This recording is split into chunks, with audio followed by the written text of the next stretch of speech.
Where I suppose someone's going, oh, I want a patio. There wasn't a patio there before, and now there is. You sell them one. sunlight as well. Sometimes they all want it.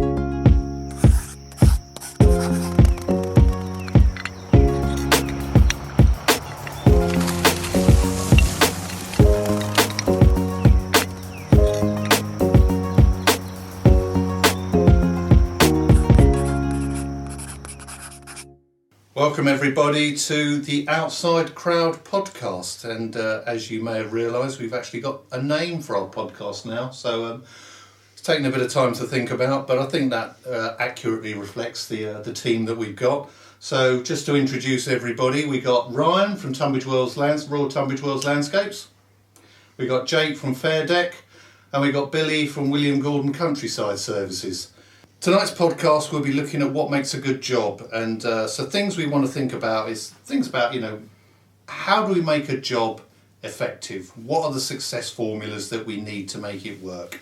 And that talks about things like our client, various other things about the budget that we have and how we manage the job. So we'll pass it over to the team, and first of all we'll ask Ryan, what's the best sort of client that you like to work for that's going to help you make a good job?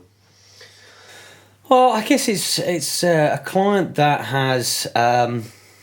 Good question. I guess it's a client I like to work with is somebody who understands that it's their landscaping isn't what they know. They don't know their landscaping, so it's trusting in the landscapers and know what he's talking about, to understand that he's using his experience. Yeah, we're using our experience to guide, as much as we can. We want to work with their budget, with the parameters of what they're asking us to do. So being just a little bit understanding if things can't, we can't place that pergola exactly in the middle there because it will block the view of so and so in the distance. And it's just basically just someone being understanding that these guys are coming from a place of experience. Do you prefer it if they know what they want, or if you're the one there guiding them? Well, it's interesting. It's a good question, because you kind of find yourself in a bit of tricky situations where sometimes it's lovely to know. I mean, we worked for a quantity surveyor there last year, and it was nice to work along somebody who knew about the material, knew what he was up to, and I guess it was kind of there was a challenge to it, because it was kind of the same background, but there's benefits to that, and then on the other side, when somebody who thinks they know, it's worse, and you think and you kind of have to. Well, I'll have to say that you're always going to get a good client if they're a quantity surveyor, but that's just me saying. Cough, hint, eh? How about you, Jake? What do you like working with clients who know what they want, or do you like to guide them a little bit more? So I think if you can guide them from the offset, from the first meeting, it helps them build trust in you, because if they know more than you, or feel like they know more than you, they're always looking for the wrong answers to come out of your mouth, and it's almost like they've done so much research, they want to see if you actually do know what you know.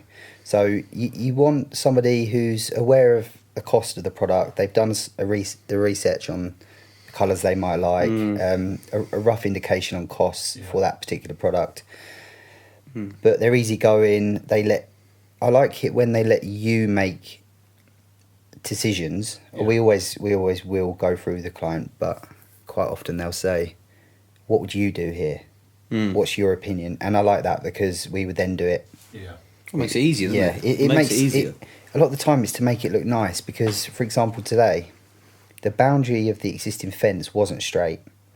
He was going to lose 3 inches of his garden if we put the boundary back in straight, but the deck was going to be square. So he and I chatted for 10 minutes. He said, "What would you do?" Both neighbours wanted a straight fence and a straight deck. So he did lose the 3 inches of the garden, but it was worth it.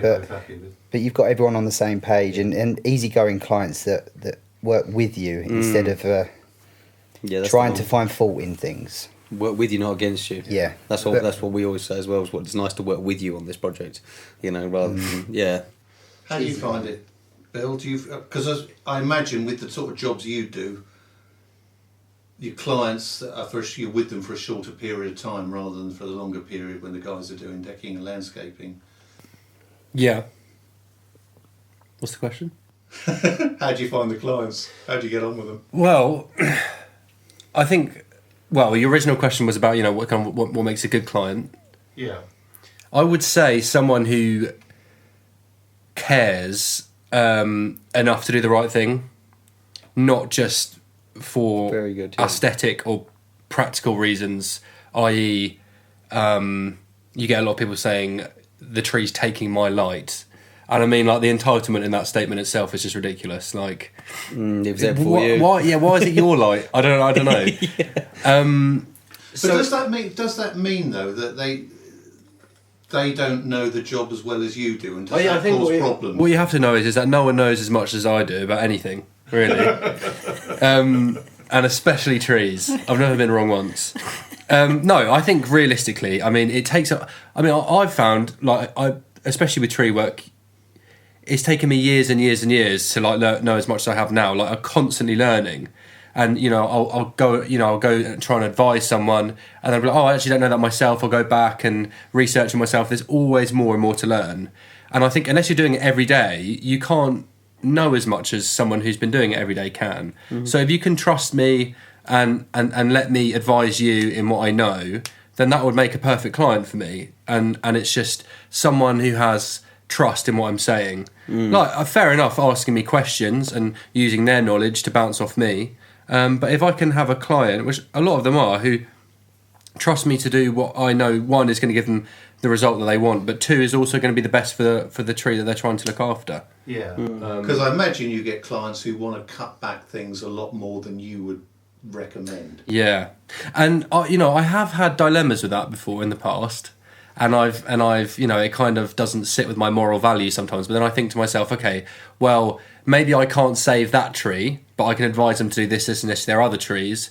And if I don't do it, someone else is going to do it, and they might come along and say they're all going. That's really important. I was going to ask you that as well, because there was a silver birch in one of our jobs once, and the client wanted it out, and I said, it's such a lovely tree, and I just and I thought to myself, please tell me they get someone in that tells them, and they got it.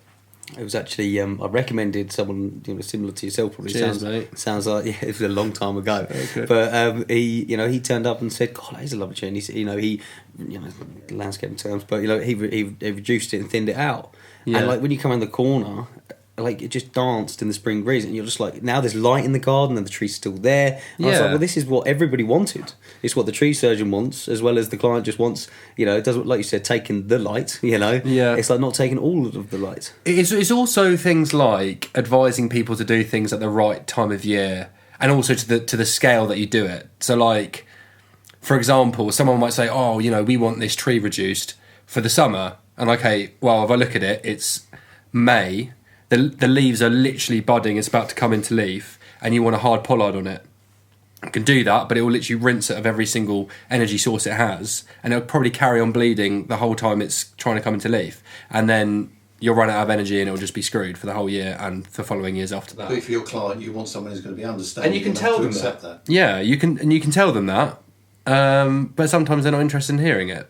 Which is a shame, because you're doing it for the right reasons. It's a moral, it's like, why would you, there's no other way to do it in your mind, would you? Yeah. So to answer your question, a good customer, for me, is someone who's willing to respect the biodynamics of the tree that you're working with. Right, okay. I'd say that's so if you're all there and you're working and you've got a good client who's going to listen to you and is going to respect your opinions and going to work with you.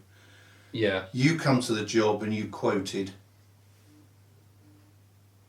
The big thing then is knowing you've got sufficient in your budget to be able to do the job effectively. Are you aware of the budget when you're doing the job, or do you just put the budget out of your mind and just do the job? Ryan?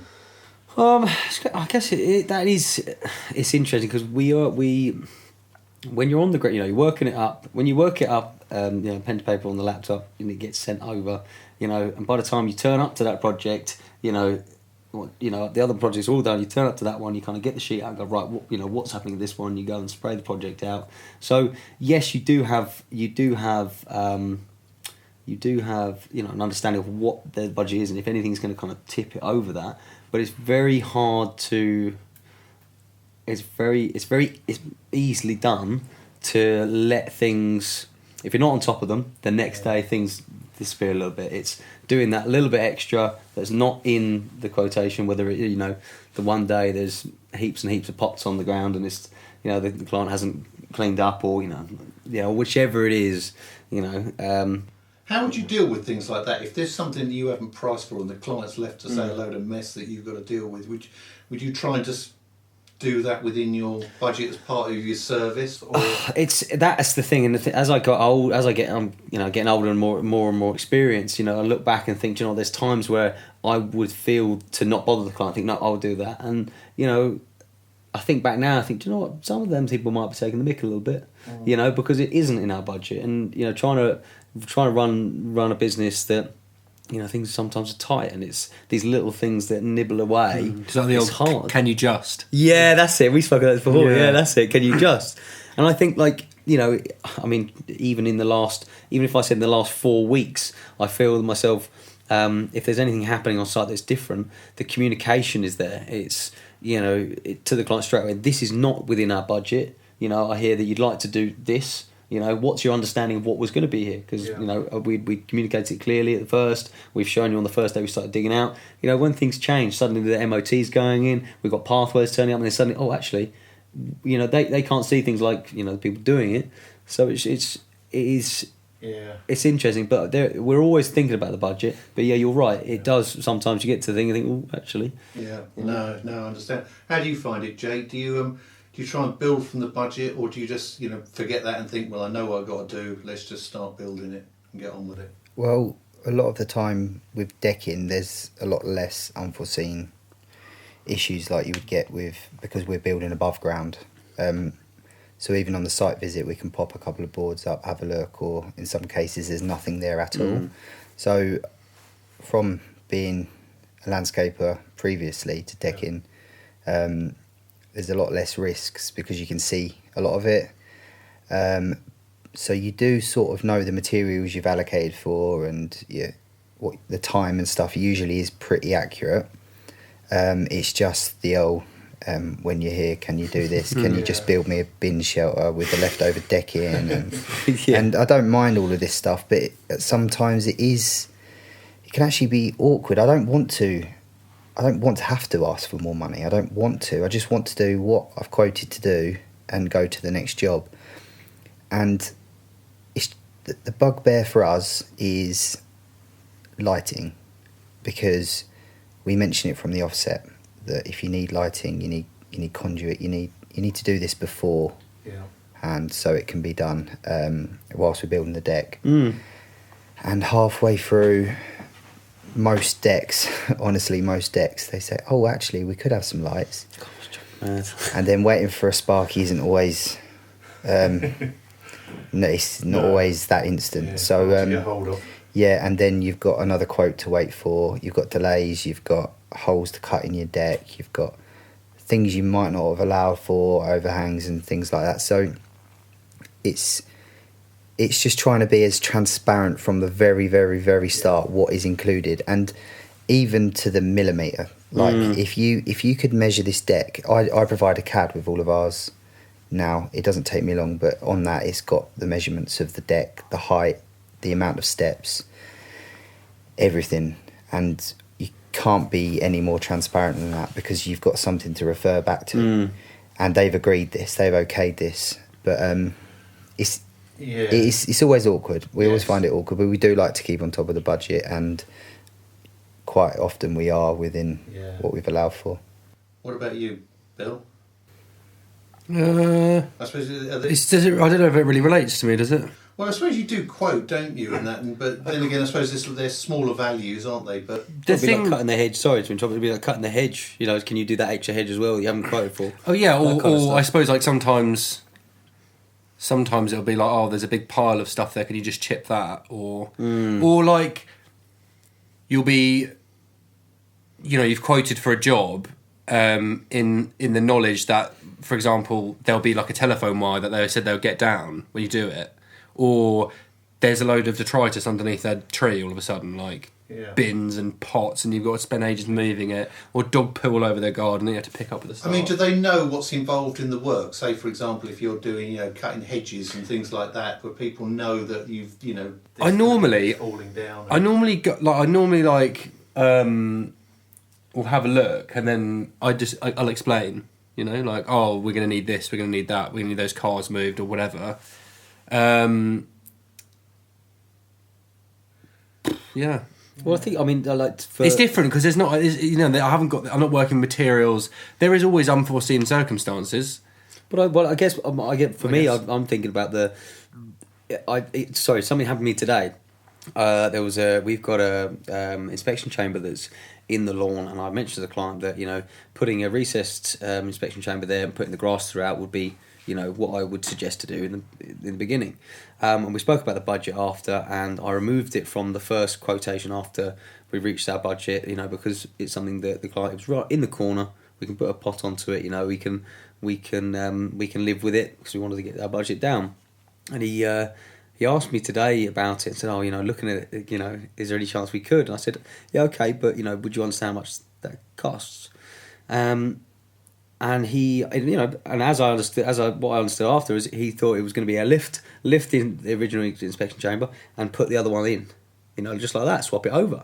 I said, well, actually, no, we have to break out around the inspection chamber that's there. We have to lift it up, but the recessed inspection chamber that needs to be there, and then cement that back in. I said, so, the price of that, the material and time for a job that he thought, he's just going to turn up and swap it over. It's like he's just going to turn up and cut that tree down. It's like, he's going to turn up and cut the hedge. It's like, no, we need to lay tarps out. Oh yeah, I'll always explain. Yeah. I went and saw a job last week, which funnily enough we've just won. We'll be doing that in the next few weeks. And it was a big mature beech tree. And they want it all reduced by a lot. But, I mean, there's one section that is grass. The rest is like over 4 gardens, and they've all got buildings underneath it.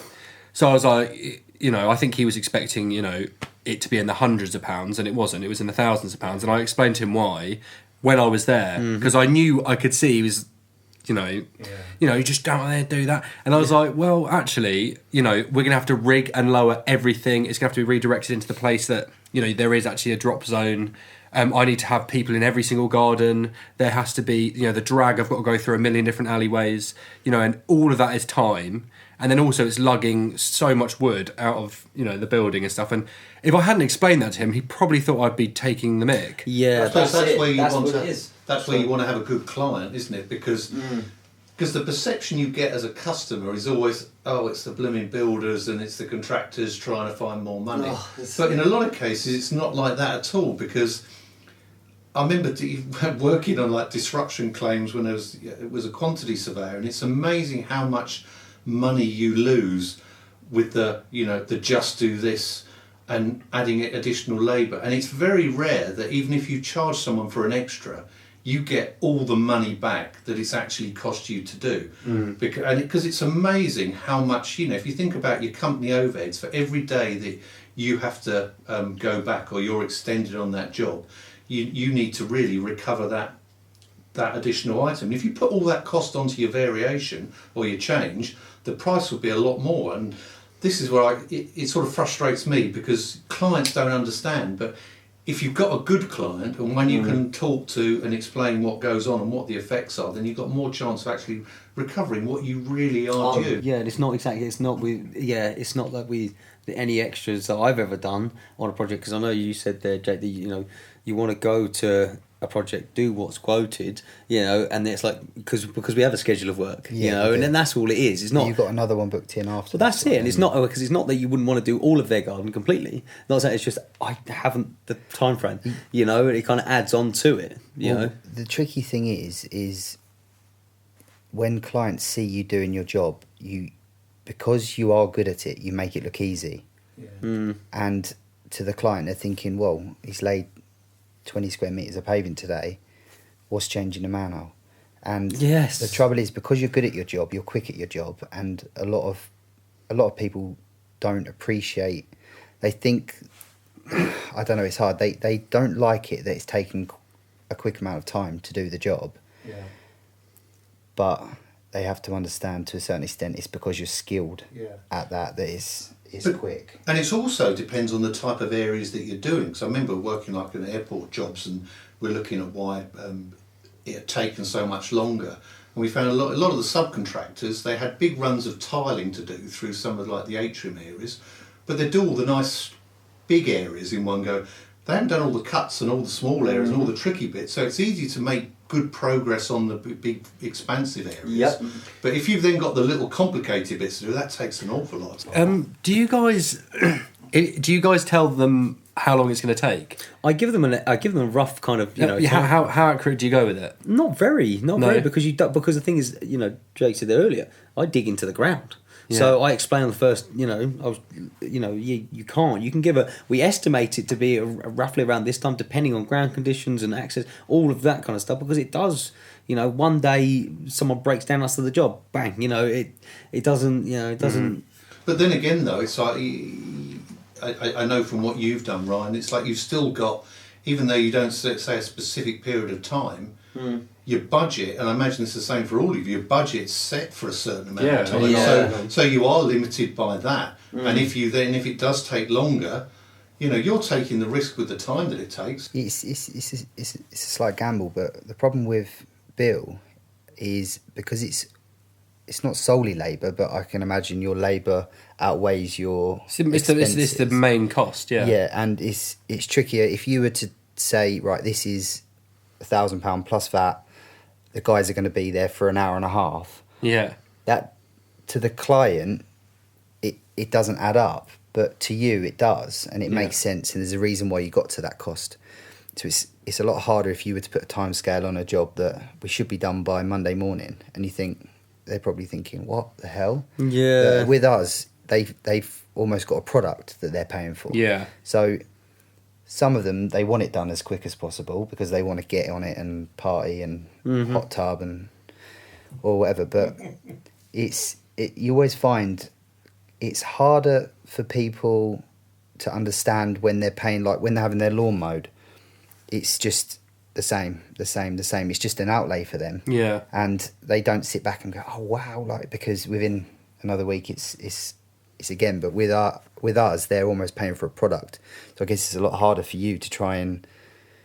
Do you tell them? Do you tell them how long it takes, or do you just say? I understand what you're saying, but I mean, like, if you reduce a tree or you remove a tree in someone's garden, it's a massive difference. Absolutely. So it kind of, in the same respect that it is, it kind of is a finished product.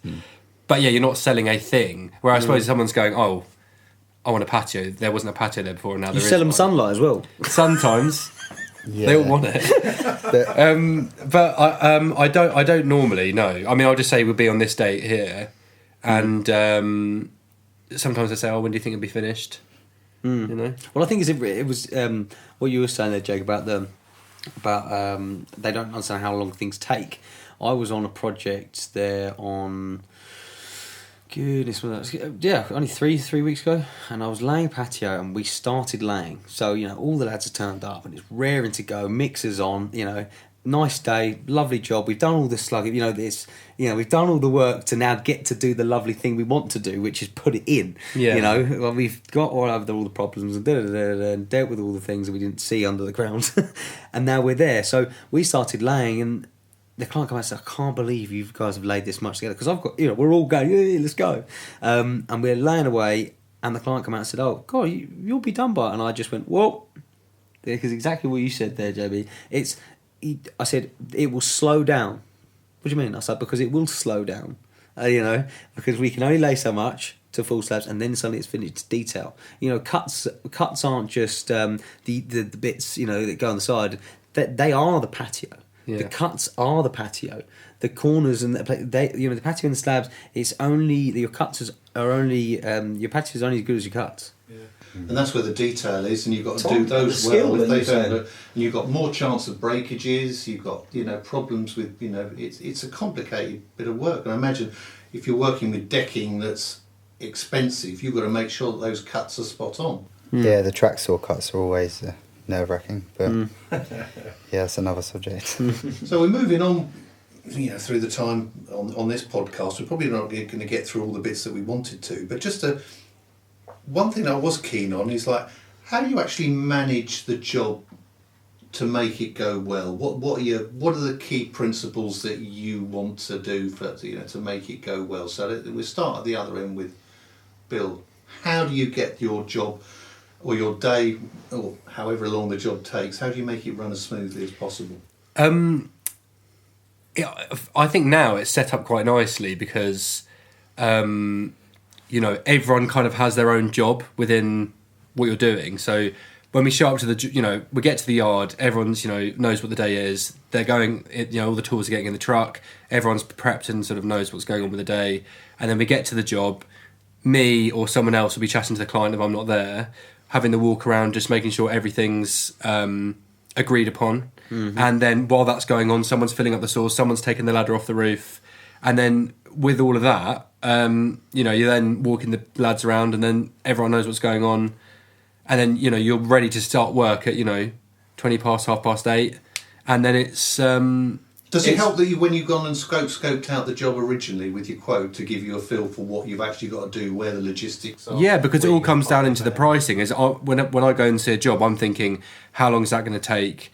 How long is the drag? Where's the van going to go? Are those cars going to be there when I get there? And they're all things I'll go through with the client. Are those pots going to be there? That sort of thing. Is the dog out? Yeah, is the dog out? Everything. And that's what makes a good job is knowing that beforehand, and I suppose agreeing that with the client. And then, everyone knows their position, and you've got no one standing around doing nothing. And then once the job's going, you've got a climber, you've got two groundy, straight away someone's picking up the material, someone's already at the chipper, works. That's what makes it, if it's all disjointed and no one knows where their position is, that's what takes, that's what slows the job down massively, especially if you've got someone there not really doing much. Yeah. How about you, Jake? How do you manage your sort of, I suppose, orders as well, ordering materials and that to get things on site at the right time? How do you find that goes? It goes. It's a tricky one because I am still on the tools.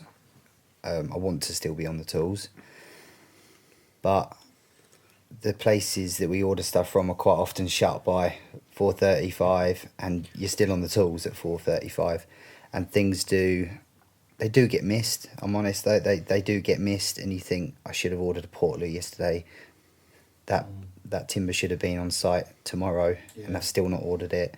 And the money's there to order it. It's all ready to go, but it's just, I do miss the admin side. I could do with help there because it's tough, tricky, man. yeah. And It's difficult. I mean, we've got it set up quite well at the moment. It's costing me more money per day in bills, but we are running 3 projects at a time now. So it's getting it's designated team leader for each project, and that's without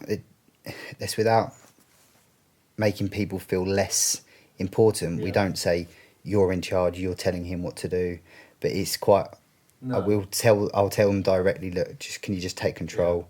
Can you keep me updated daily? And it's down to experience, because there are lads that are very, very, very good at installing decking, cladding, fencing, whatever we're doing, but I could have a message the following morning saying, by the way, we ran out of screws, by the way, we ran out of this.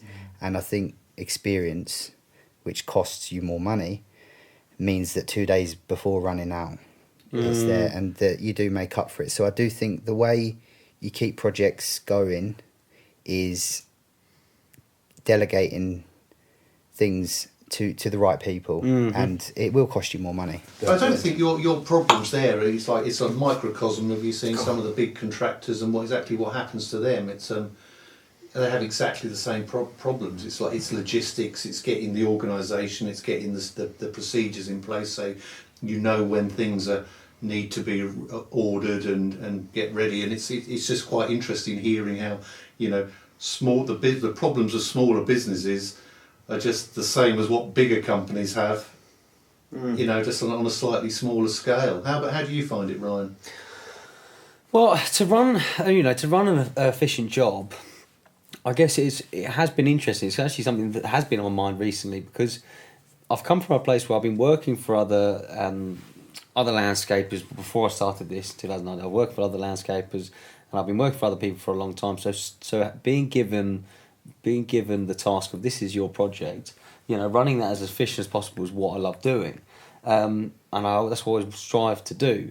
But coming away and like you said there, like the admin side of things, and you kind of get into a position where you're like, now I'm because I'm still on the tools. How do I do a full day as well as make sure I get to there before it closes at 5? Make sure that comes tomorrow morning and make sure the boards are all there because then it's the logistics side of it is there is a lot to do. And then get home and do the quoting. Exactly. You go home and do the quoting. Exactly right.